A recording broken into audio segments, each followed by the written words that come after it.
Quanta luz nesse ambiente descendo sobre nós, vibrando em nossa mente. Quanta luz, quando assim em prece, como a alma cresce aos olhos de Jesus. Quanta luz, pois em oração a voz do Mestre fala ao nosso coração. Quanta luz descendo sobre nós, quanta luz, quanta luz. Viva Jesus, viva! Bom dia, meus irmãos queridos. Bom dia, espíritos encarnados que, conhecedores da verdade, do mistério da vida após a morte, buscam, através do estudo e da meditação, afinarem-se com o alto, buscar a sintonia com os irmãos de luz. Graças vos damos pela presença e pela ajuda nessa corrente de fé e de luz. Que a nossa espiritualidade possa estar cada vez mais afinada com o que é bom, com o que é do bem, com o que é certo, com o que traz leveza, amor e caridade ao nosso coração. Sendo assim, vamos agradecer aos nossos guias espirituais, nossos irmãos de luz, por todo o incentivo, toda a força, toda a proteção divina. E que a gente não esqueça de agradecer principalmente ao nosso Pai amado, nosso Criador.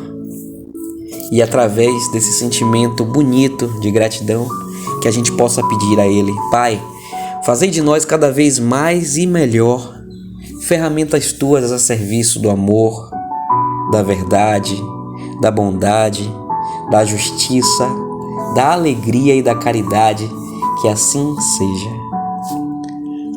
E aos irmãos de luz a gente pede também que eles possam fluidificar a água que deixamos separada para que ela se transforme em um bálsamo para o nosso corpo físico, nosso perispírito, nossa alma, atuando onde mais for necessário.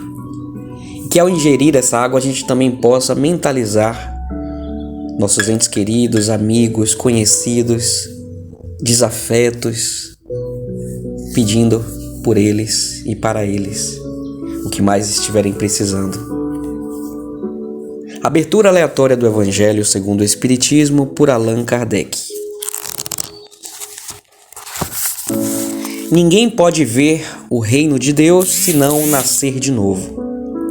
Vindo então Jesus para perto da cidade de Cesareia de Filipe, perguntou aos seus discípulos: O que dizem os homens a meu respeito? Quem eles acham que eu sou? E os discípulos responderam: Uns dizem que o Senhor é João Batista, outros dizem que é Elias, e outros dizem ainda que é Jeremias, ou algum dos profetas, Isaías, Ezequiel ou Daniel. Então Jesus perguntou aos seus discípulos: E vocês, quem vocês acham que eu sou? Simão Pedro, tomando a palavra, respondeu: O Senhor é o Cristo, Filho vivo de Deus. E Jesus disse: Bem-aventurado é você, Simão Pedro, filho de Jonas, porque não foi a carne e nem o sangue que lhe revelaram isso, mas sim meu Pai que está nos céus. Isso está contido em Mateus, capítulo 16, versículos 13 a 17, e em Marcos, capítulo 8, versículos 27 a 29. A notícia de tudo o que Jesus fazia chegou até Herodes, o tetrarca, e ele ficou perplexo porque uns diziam: É João Batista que ressurgiu dos mortos. Outros diziam: É Elias que reapareceu. Outros diziam ainda: É um dos antigos profetas que ressuscitou. Herodes então disse: Eu mandei degolar João Batista. Quem é este, então, de quem ouço falar semelhantes coisas? E procurava a ocasião para encontrar Jesus. Isso está em Marcos, capítulo 6, versículos 14 e 15, e em Lucas, capítulo 9, versículos 7 a 9. Após a transfiguração, os discípulos perguntaram a Jesus: por que os escribas dizem que Elias veio primeiro? E Jesus, esclarecendo, respondeu: é certo que Elias voltará e restabelecerá todas as coisas, mas na verdade, eu digo a vocês, Elias já voltou, é encarnado como João Batista, e os escribas não o reconheceram, e fizeram com ele tudo quanto quiseram. É assim também que eu vou padecer em suas mãos. Os discípulos então compreenderam que era de João Batista que Jesus estava falando, ou seja, João Batista era Elias reencarnado. Isso está em Mateus, capítulo 17, versículos 10 a 13 e em Marcos, capítulo 9, versículos 10 a 12.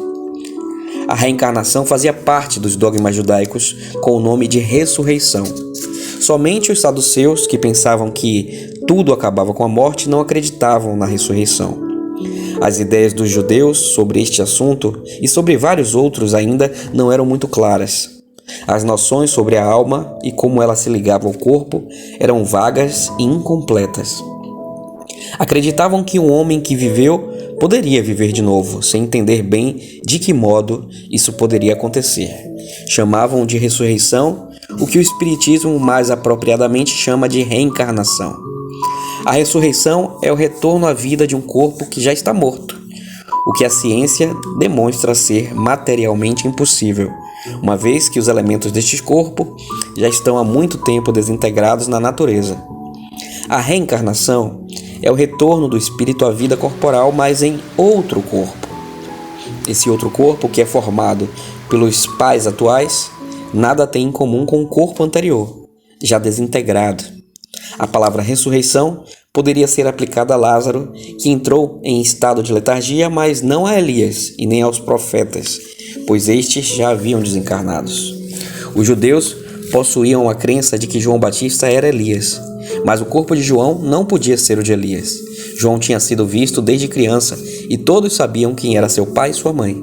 João Batista, neste caso, poderia ser Elias reencarnado, mas não ressuscitado. Bom, meus irmãos, aqui a gente tem uma explicação, né, do Evangelho segundo o Espiritismo, por Allan Kardec, da ressurreição. Muitos cristãos, né, de outras religiões não acreditam em encarnação, mas acreditam veementemente em ressurreição. E aqui a explicação nos mostra que a reencarnação nada mais é do que a ressurreição entendida por eles, só que com a explicação científica, né, de que é impossível a gente retornar ao mesmo corpo, a um corpo que já está morto e está desintegrado. Então essa ressurreição, ela é possível sim em forma de reencarnação, quando o nosso espírito, este sim imortal, retorna para esse plano de existência, utilizando uma nova oportunidade encarnatória, sendo assim, utilizando de um novo corpo físico. E esse corpo físico novo só é possível graças a um novo pai e uma nova mãe, que gerando um novo ser, possibilitam esse reencarne.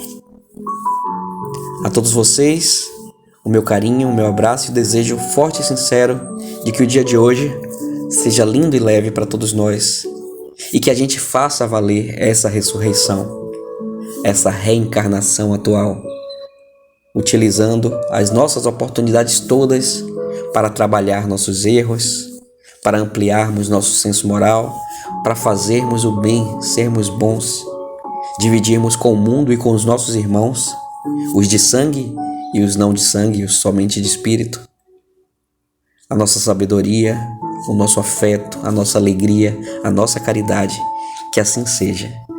E com um sorriso no rosto e muita gratidão no peito, vem comigo entoar o Pai Nosso, para que esse nosso momento de meditação se conclua com máxima alegria. Pai nosso que estais no céu, santificado seja o vosso nome. Venha a nós o vosso reino. Seja feita a vossa vontade, assim na terra como no céu. O pão nosso de cada dia dai-nos hoje. Perdoai nossas ofensas como nós perdoamos quem tem nos ofendido. Não nos deixe cair em tentação e livrai-nos de todo mal. Amém.